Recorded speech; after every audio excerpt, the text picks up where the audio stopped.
Hello, everyone. Nate Smith here today with Alex Walcott and Charlie Greig. We're here to talk about the Evergold project on the TSX Venture. A little bit about we'll call it the pre-season kickoff, and then just to touch on some of the questions I have going into this year's season, as well as just some follow-up questions on the project. So thanks guys for joining me here today. Hey, you're welcome. So pleased to be here. Right on. Yeah, I'll bring up my screen here. I've taken some slide shots. I'll just bring it up. Let me know when you guys can see that. There you go. Oh, right on. Okay. Yeah. Okay. So first things first, Brownfield Adventures. We're revisiting the Golden Lion target here is the focus of this year, is my understanding. So out the gate here, let's acknowledge some of the success that you had. I mean, you guys just closed a private placement there. It was upsized, so that's showing some strong demand. And our friend Tom Woolrich there from Deutsche Rohstoff has also confirmed on the register there. So right on, guys. Where did that upsize come from? Is that a single source, or was that multiple sources just stretching out the upsizing?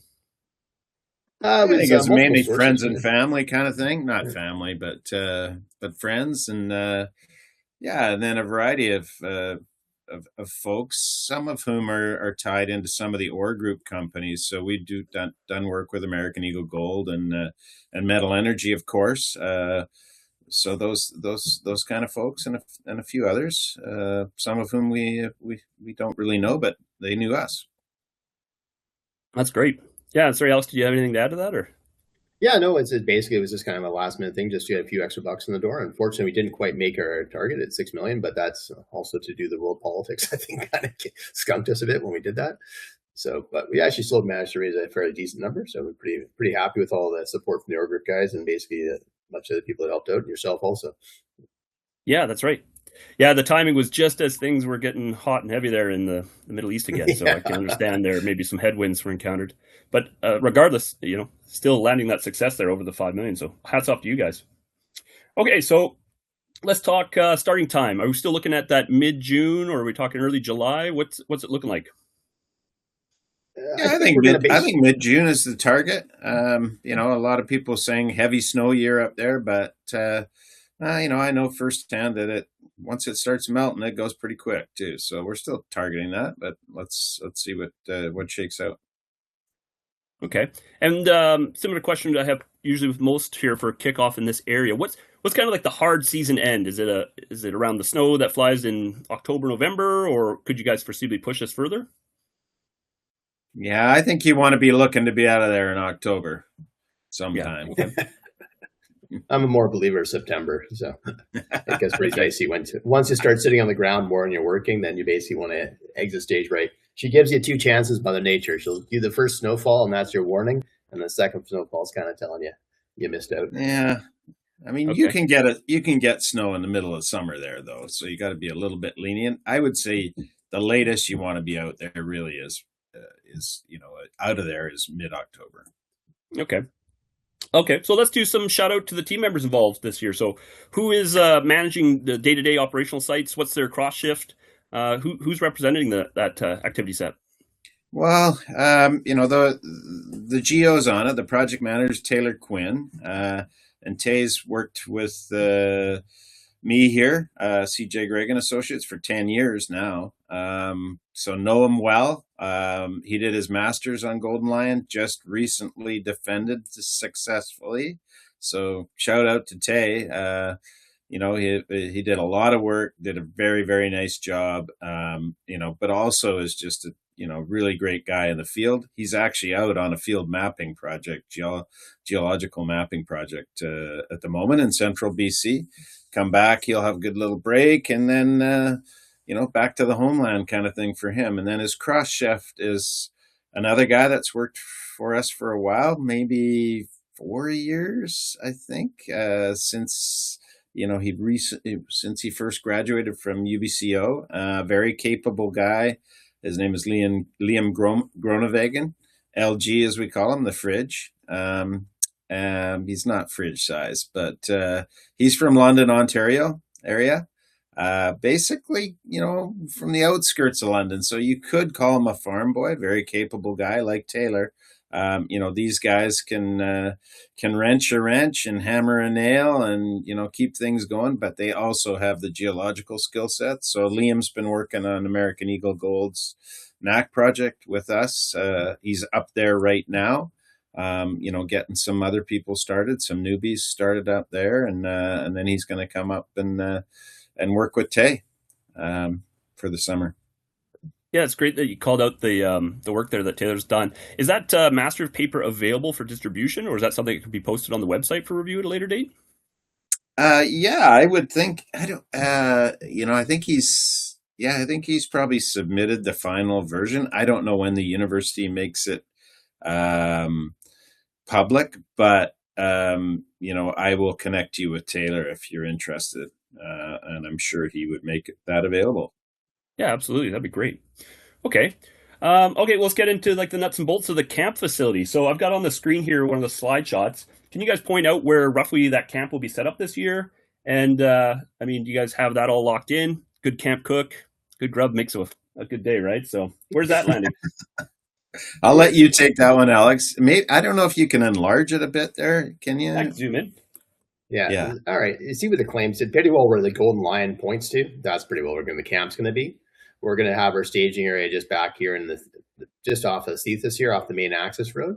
And we're basically going to have like a 20,000 liter tank going in there. And basically, then that'll be our staging area.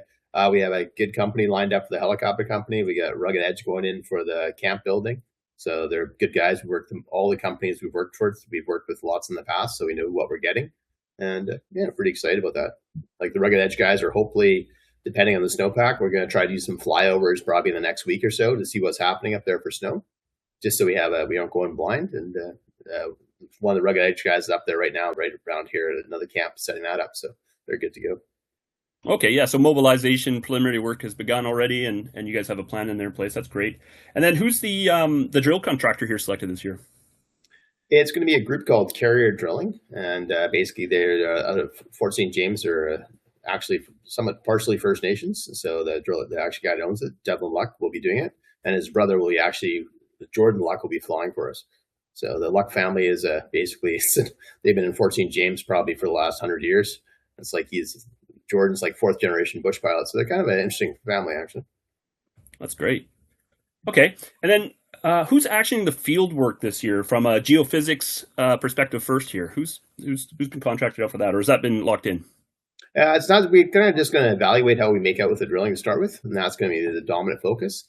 We're going to basically, it's not a big geophysics program. If anything, it'll be like 2 or 3 lines of IP. So we're just going to get squeezed in when we can, if we have it. So we have a fairly good access to geophysical crews if we need be. I know a guy.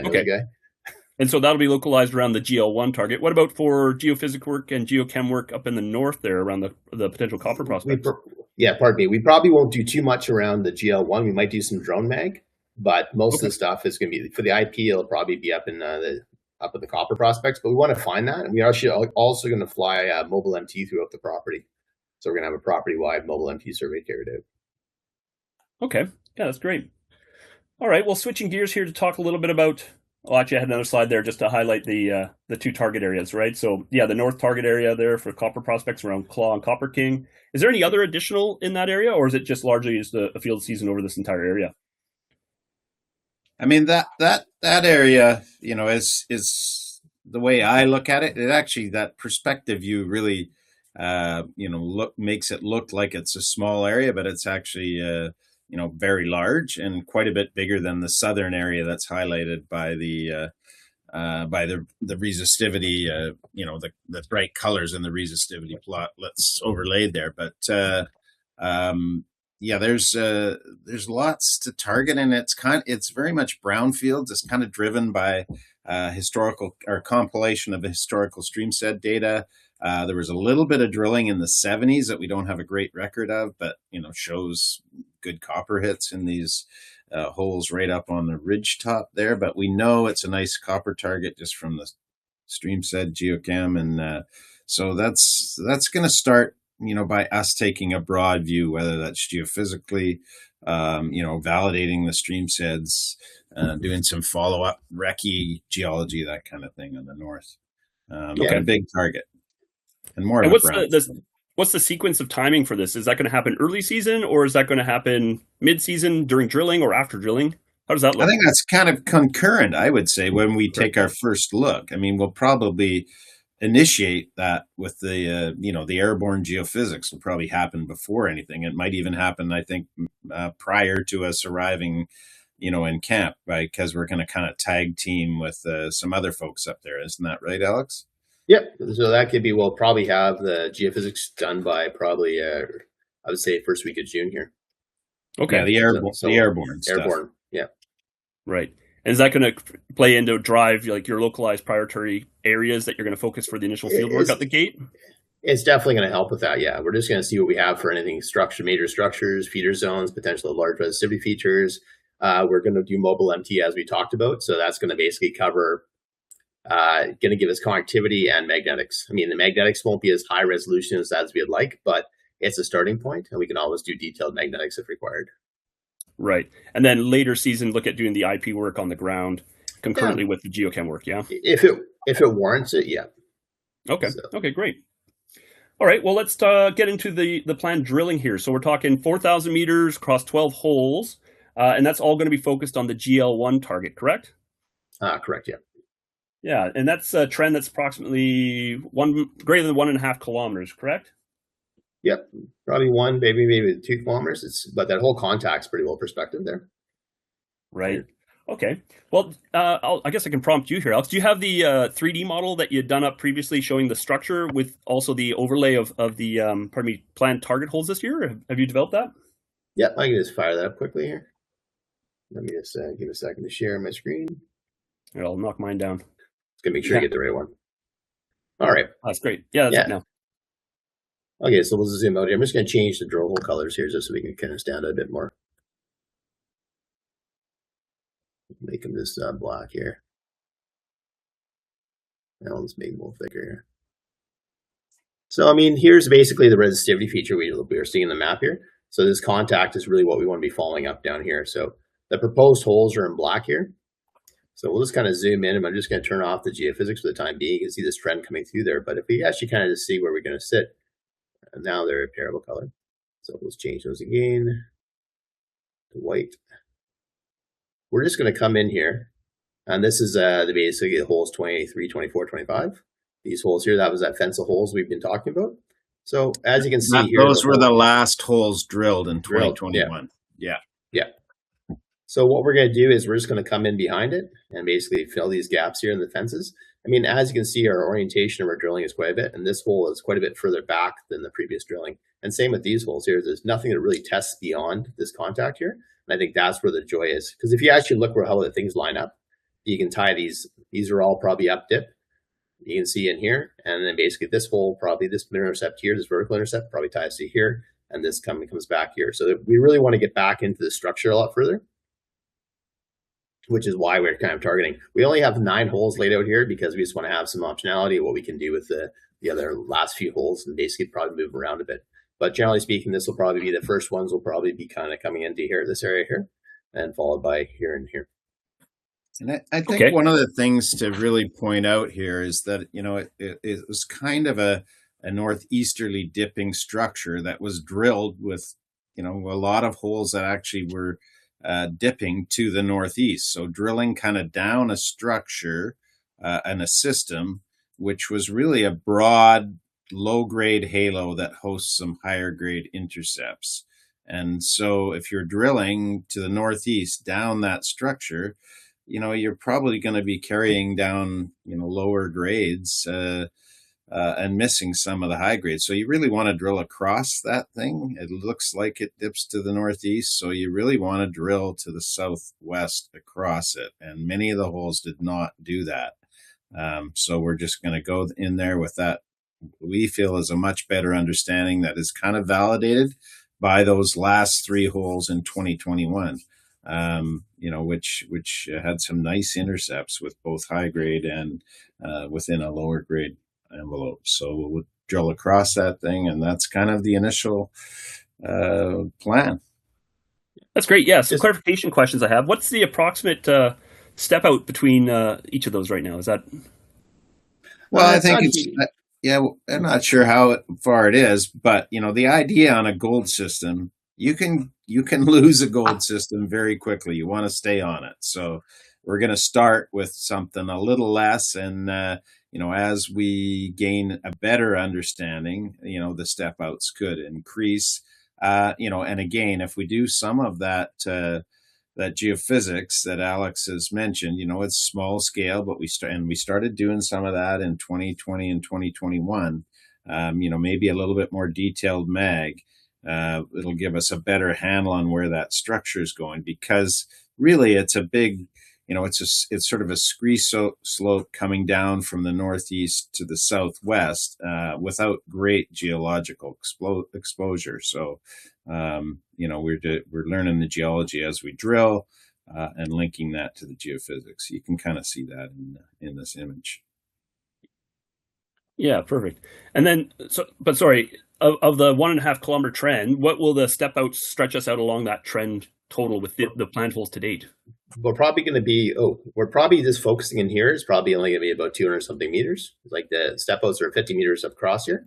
And then basically if we get hits, the idea of basically saying, okay, can we propagate this down and can we come back further over and go either way? Probably moving to the southeast would be the kind of the obvious choice, but we don't know what's going to go on here. Okay. And then what's it's a set of fan holes. So what's the deepest that you're looking at targeting it this year that's planned so far?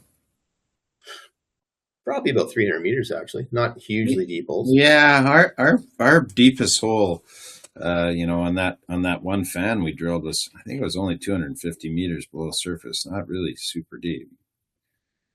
Okay. And so will that consume all of the 4,000 meters planned, or what is there plans to scale the program up if available? And what would trigger, where would the balance go? Would be to further step out along the strike, or would it be, say, if you fell into a hot spot there, focus some more testing that at down dip? Have you guys discussed that internally about what would cause a pivot? I think we're kind of open to it. I mean, if we get the numbers, we were going to test this hypothesis. It seems pretty damn solid.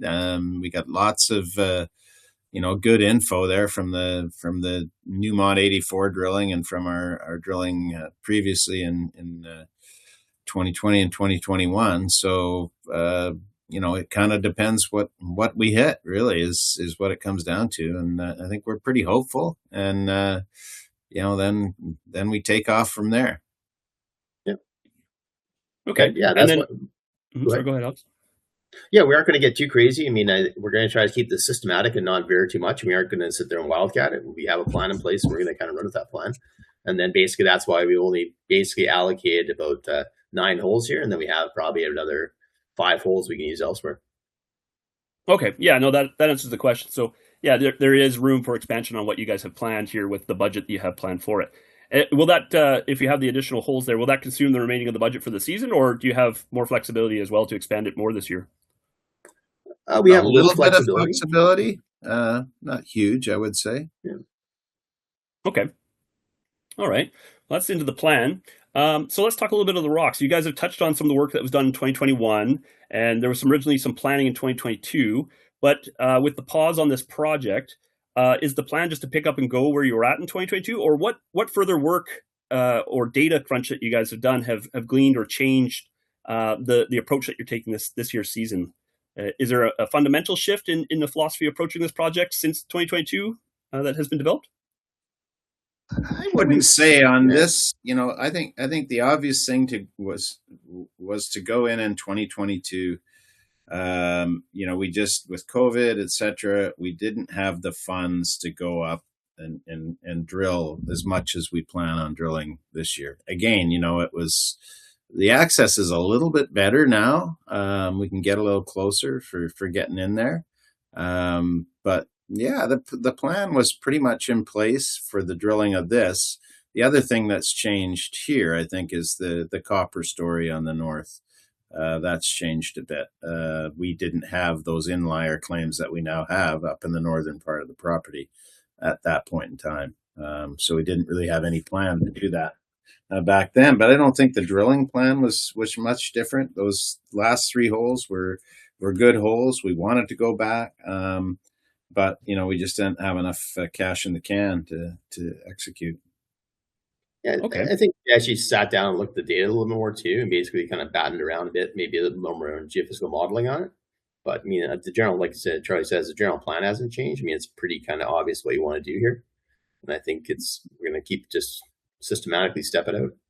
Yeah, I think that's accurate. You're right. I mean, you yourself looked at the geophysics a little more closely, and even at the end of that program, as we were flying out, I think the unit with the mag, we were going to fly some detailed airborne mag, and we didn't get that. We'll probably pick that up this season at some stage. But yeah, you're right. We sort of have a bit more of it modeled, but it was like, okay, those last 3 holes are good. Let's follow that up. What happened here? Yeah. If it works, don't fix. If it's not broken, don't fix it. So let's kind of go with the kiss goes well. Yeah.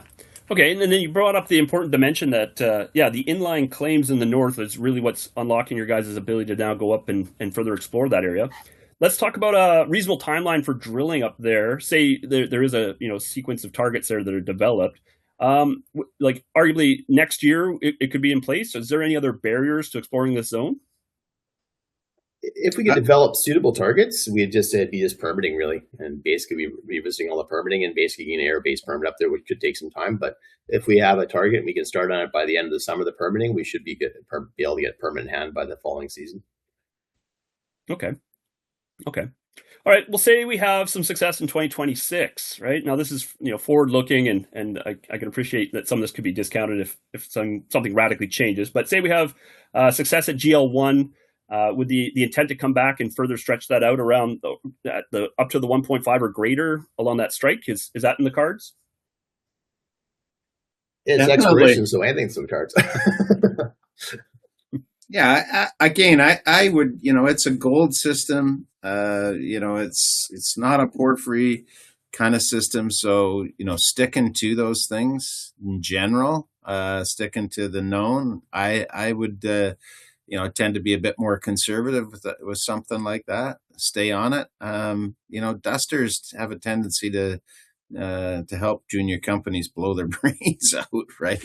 And we don't want to drill too many of those. So, I think it's better to do that and just walk it out and get that understanding.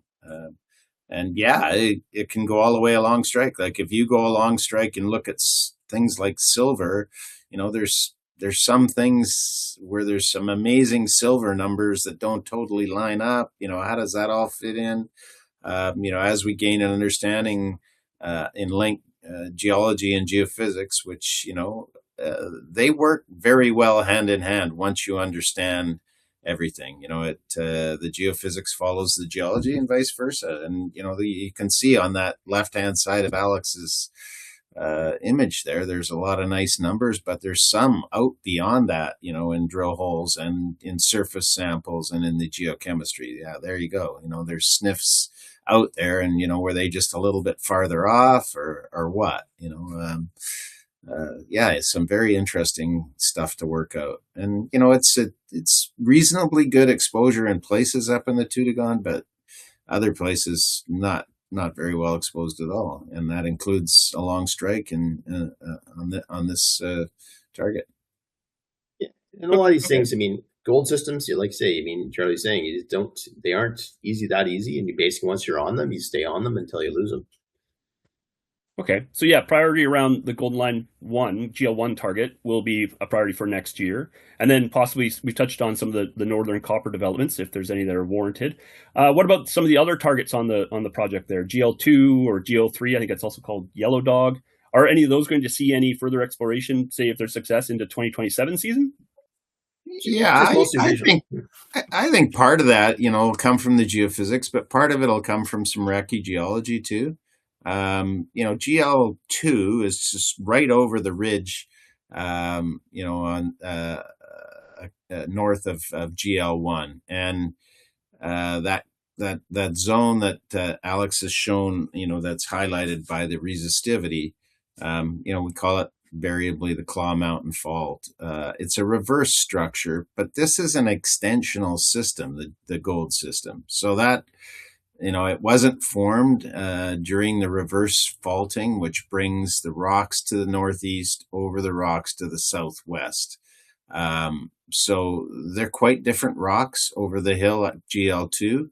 There's some scarny looking things, a lot of intrusive rocks, and copper rich too. And you don't see that in GL1 main. So they're quite different systems. I think we need to understand that a little bit better. There's some very nice grabs, some pretty darn nice soil geochem, which you're imaging there. I think it's probably gold you're imaging. So there's some gold with the copper to the northeast of the Claw Mountain Fault. So the Claw Mountain trends northwest, southeast there, kind of, a little bit farther to the south, right where there isn't any geochem shown. So parallel to the GL1 main zone, parallel that trend, that's where the Claw Mountain Fault is, right? So you're sort of separating, one thing from another. And when you talk about the Yellow Dog zone, that's where we did add to some historic geochemistry, and you can see there's some nice gold up there and some nice copper, and that's kind of just to the south of what we're kind of calling Copper King. Not very much soil geochemistry up there, but those drainages that are up and around where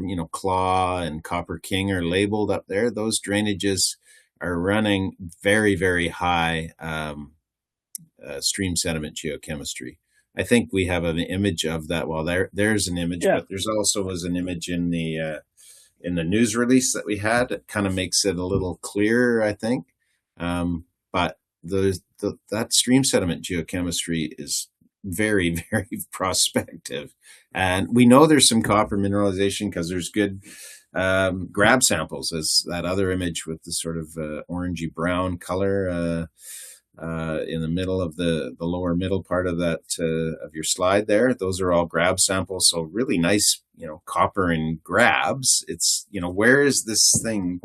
Where is the system that's driving all this? Where's it all kind of come together in a bigger bigger mineralized zone that has continuity? Because something like that has got to be there driving that.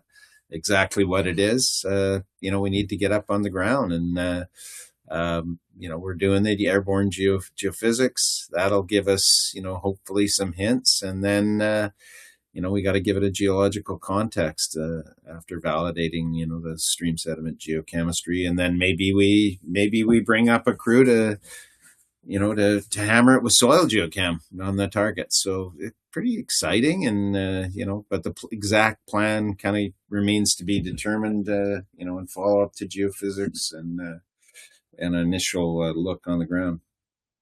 Okay, that's great details for a Golden Lion. And then over at the GL1, much detail. Yeah. There's many stones to turn over here, is what I'm gathering. Yeah. So at GL1, again, just looking forward, like at what point would you guys consider kicking off an MRE or PEA level study there to get a resource estimate kicked up? Is that something you start sooner than later, or a little later, quite a bit later than that? We're a long ways out from that. Okay, so not in 2027's card. Yeah, we haven't even thought that. Yeah, I got to find it first, and we'll. Okay, then we'll worry about it. All right. Well, I mean, as we've discussed here today, we're focusing really on Golden Lion, but let's roll through the project deck here that you guys have as well. I mean, I've got questions around the snowball target here. So how does Kingfisher's success or failure work into the dimension for approaching this project here in the future? Wow. You're really jumping over to the old Golden Triangle. You gotta like that. I mean, nice address. The snowball thing. Boy, I had that, staked it a long time ago, and that was one of the original projects, along with Golden Lion and a couple of others that came into Evergold when we formed it. So, that had some very nice geochemistry. I think originally done by Rando, wasn't it? Maybe. I've got it up here from the 43-101. Yeah, What's I your can't goal even more or remember, less? but Yeah. yeah, that's the original geochemistry. I know some of the guys that did that, and good guys. And we added a bit to it, so it's got some very nice gold, some nice pathfinders that go with it. But it's a big scree slope partly. And I don't know that the exploration was done. Drilling that we did on it was all that well planned out. So we need to do some follow up on that, and we tried, but it was challenging weather wise when we were doing that, and but some nice gold targets on that, and it's not from what I could tell. And I haven't been on the property too much, but certainly a number of traverses there. It wasn't an obvious porphyry target, but a very nice, gold target. And I think some of the really nicest looking veins remain to be drilled there. We kind of recognized that toward the end of the program, and I got to give credit to a couple of the people that were working on that, Denise Baker and Tyler Punk, and others, of course, but they were involved. And Tyler, I think, outlined some of those veins, and we came close to getting to drill them, but weather kind of shut us down. So those remain. And does it have some more porphyry potential? Possibly. I didn't recognize that obvious in the times I was there, but not out of the realm of possibility. So I know that's what Kingfisher's after for the most part, and it's kind of in their valley, in their wheelhouse, I guess. Yeah, the property there with the interest for their season here coming up is, I mean, less than 5 kilometers away, right? So yeah, I'm Mm-hmm. sure there's going to be a lot more eyes there, and possibly more questions coming at you for Snowball. Is there any Yeah, maintenance work to keep it in good standing, or is there any activities at all planned this year for Snowball? not really. I mean, it's in good standing for quite some time. We got to do a little bit of cleanup work, so we'll zip up there and make sure that gets done. Okay. And then, let's just roll through the rest here. So the DEM project, is it on the shelf? Is there any news or updates coming from there? And is there any work status for claim management on that this year? Um, I think we have to take down one drill pad. But no, we're not planning on doing anything else. Alex and I moved that project in, and we've held that one for a long time, and it's in good standing for well into the 2030s. So we don't have to worry about doing any more work to keep it in good standing. I wouldn't say we've mulled through the data set completely yet. So I don't know what comments you might have on that, Alex. No, I think the DEM property definitely something is still of interest. I mean, it's an interesting property, but at this time, our focus is really going to be on the gold mine. I mean, we might revisit still in the fall, see how things actually make out on the gold mine property, but maybe try something Okay. up there. But And then Holy Cross, the project there, any work status there to update on or work planned this year? Nothing really planned. Again, that one's in good standing for a long time too. That's a very interesting project. There's a little bit of surface geochemistry gold wise, decent, not amazing, but there's a lot of alteration and sulfide around. And I wouldn't say, we figured it out. There's been some interesting work done on the neighboring property, Copley. How is all this stuff? Where is the jewel box? As as the American Eagle Gold guys like to say, where's the jewel box? A lot of smoke. We didn't have much luck in the one time we drilled it. But again, you look at the rocks and you see some features in the rocks, little breccias, and all the pyrite, and it's like, holy smokes, this looks really good. It just doesn't have the gold silver to go along with what the rocks look like. So you always kind of wonder, well, where is that that center, if there is one. And we might have some time in the fall. I mean, that's something we have a little leftover budget. We might go kick some rocks down there. Same thing Yeah. as the Dem. They're basically, those properties are good. We can access well into November. So even beyond that, right? So we're still depending on how Golden Lion does and what we get out of there and how the finances are. That's something we may take a look at for sure. Okay. And then the last project on the roster here, Rockland in Nevada. How does that fit into the portfolio, given the rest are all BC focused? And I was reading there was an option signed in 2021 for a 5-year. Is that rolled over? Like, what's happening with Rockland?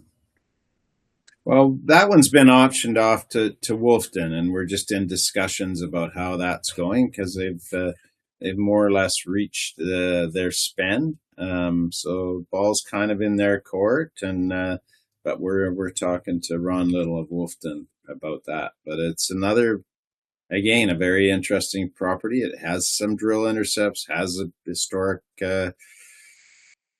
mine on, it has a mine on it, underground workings up in the upper part. And yeah, very interesting property where the geology and the geochemistry and the geophysics carry you under cover, which, cover can be very thick in Nevada, as many explorationists, have learned to their detriment. But in this case, there's islands of rock that go right out into the valley. So it's not as deep there in the cover, and some very interesting prospects on that one. And but that's we had to option that off. Again, it's it's US dollars. It's expensive to explore there. You can't use flow through, so that's something we're talking to Wolfden about right now.